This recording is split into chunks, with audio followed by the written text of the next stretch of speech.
Interested in learning how to strengthen the connection between your upstairs and downstairs brain? Welcome to part 2. Hi, I'm Gbemi, or Coach G as my clients like to call me. Last episode, we began the process of simplifying our body's most complex organ, the brain. If you missed part 1, I highly recommend catching up on that first.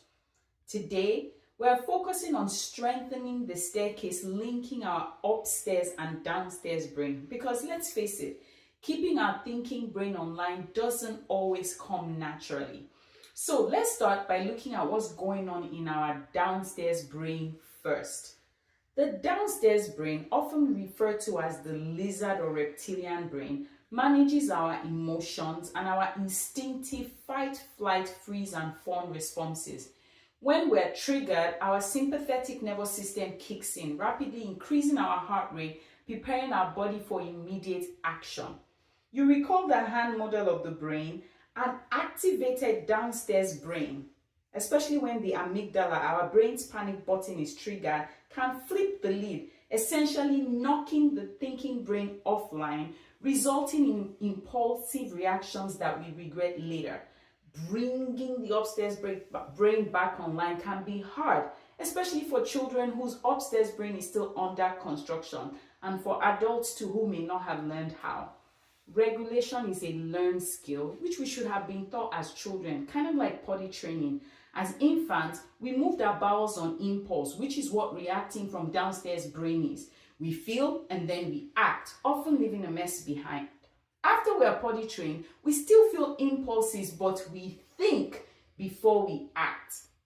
If we haven't learned already, it is now our responsibility as adults to potty train our brain so we can go from feeling and acting to feeling, thinking, then acting, from dysregulated to regulated. Is it hard? Yes. Does it take time? Also yes. Just like potty training takes time and there are still accidents during the process. Is it possible though?